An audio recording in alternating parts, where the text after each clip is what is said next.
Hey guys, this is Shivam Mishra. You are welcome to the learn book. आज के इस video में हम जानने वाले हैं treaty on open skies, open skies संधि। इस संधि पर 1992 में पहली बार हस्ताक्षर किया गया था फिनलैंड की राजधानी हेलसिंकी में। इसके बाद में इसे पूर्ण रूप से 2002 में लागू किया गया। जब इसे लागू किया गया तो उस समय पर इसमें टोटल 34 देश थे।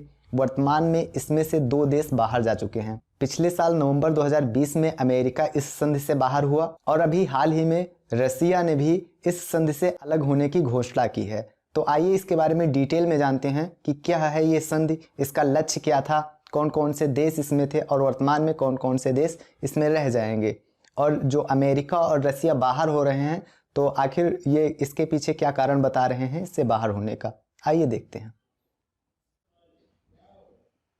ओपन स्काईज संधि, treaty on open skies.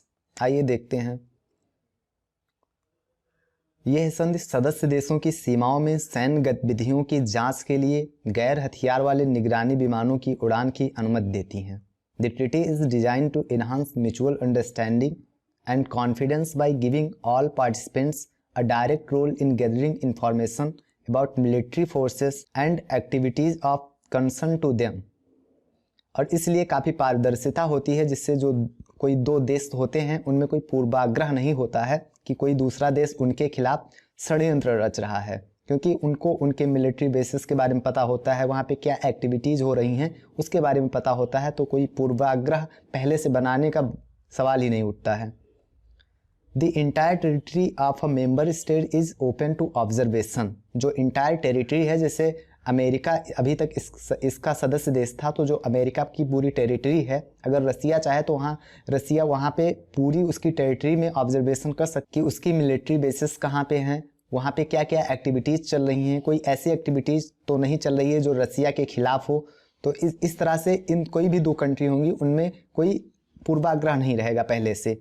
Observation flights may only be restricted for reasons of flight safety and not for reasons of national security।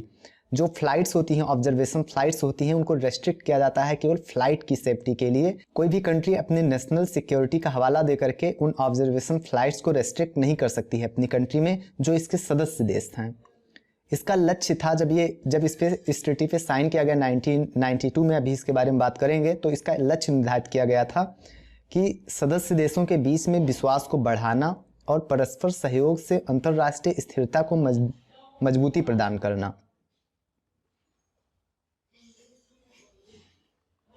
Open sky समझौता ओपन स्काई ट्रीटी से एक अलग समझौता होता है। यह एक द्विपक्षीय समझौता होता है। तो कभी अगर कहीं आपको ये टर्म मिलता है ओपन स्काई संधि, तो ओपन स्काई संधि के बारे में हम इस वीडियो में बात कर रहे हैं। लेकिन इसके अलावा अगर कभी आपको ये एक मिलता है ओपन स्काई समझौता, तो ये उससे बिल्कुल अलग है। इसके बारे में थोड़ा जान लीजिए। यह एक द्विपक्षीय समझौता है जो 2 देशों की एयरलाइंस को अंतर्राष्ट्रीय यात्री एवं कार्गो सेवाओं को उपलब्ध कराने हेतु किया जाता है। जैसे कि अभी संयुक्त अरब अमीरात ने भारत के साथ एक ओपन स्काई समझौता करने के प्रति रुचि व्यक्त की है।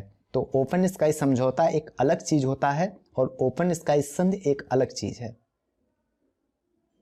ओपन स्काई संधि की पृष्ठभूमि क्या रही है, कब इसकी स्थापना की गई, इसके पीछे बैकग्राउंड में क्या क्या चीजें हुई, आइए उसके बारे में थोड़ा देखते हैं। Initially proposed by US president Dwight D Eisenhower इन 1955।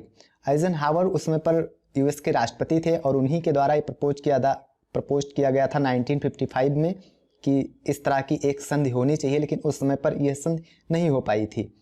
इसके बाद में 1992 में इस संधि में, अब इनसे संबंधित मैं आपको एक कहानी बताता हूँ। आइजनहावर ये शायद मिलिट्री से थे, इसके बाद में राष्ट्रपति बने थे।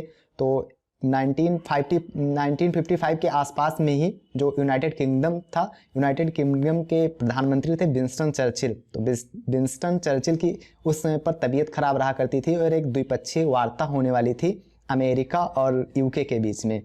तो उस समय पर उनकी तबीयत ज़्यादा खराब थी, लेकिन वहाँ पे मोनार्की सिस्टम था। तो जैसे अपने यहाँ पे राज्यसभा और लोकसभा होता है, ऐसे ही जो यूके है वहाँ पे एक दूसरा मोनार्क के हाथों में पूरा कंट्रोल होता है।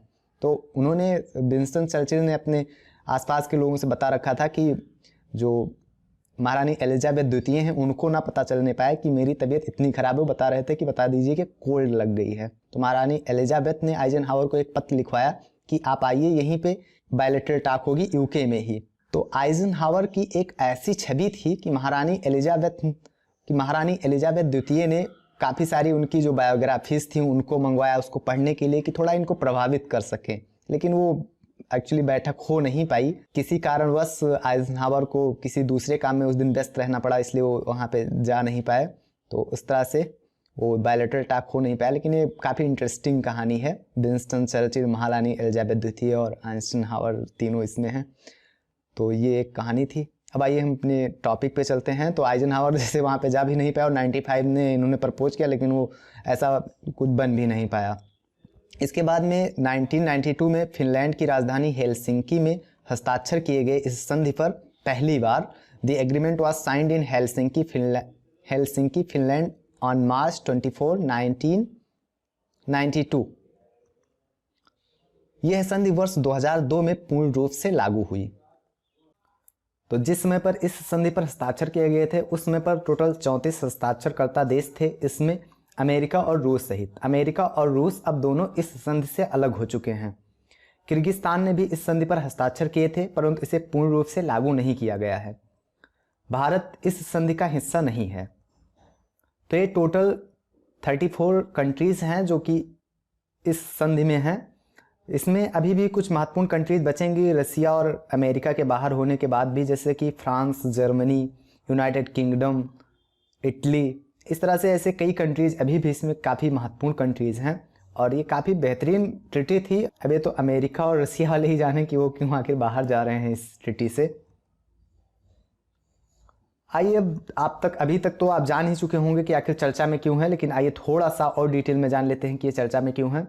अमेरिकी राष्ट्रपति ने 21 मई 2020 को ओपन स्काई संधि से अमेरिका को अलग करने की चेतावनी दी थी और नवंबर महीने में वो अमेरिका को अलग भी कर दिए। और उन्होंने यह बताकर अलग किया अपने देश को कि रूस द्वारा इस संधि का स्पष्ट तौर पर उल्लंघन किया जा रहा है। हम आपको यहाँ पे बताते चलें कि इस संधि से अलग होने के लिए संबंधित देश द्वारा संधि में शामिल अन्य सभी देशों को 6 माह पूर्व इसके बारे में सूचित करना अनिवार्य होता है। अमेरिका के ओपन स्काई संधि से अलग होने की घोषणा के बाद रूस ने भी इस संधि से वापसी की घोषणा की है। तो अब इस तरह से अमेरिका और रूस इस संधि से अलग हो चुके हैं। तो अब टोटल 32 कंट्री बचेंगी इसमें। देखते हैं और भी आगे इसमें क्या कहानी जुड़ती है।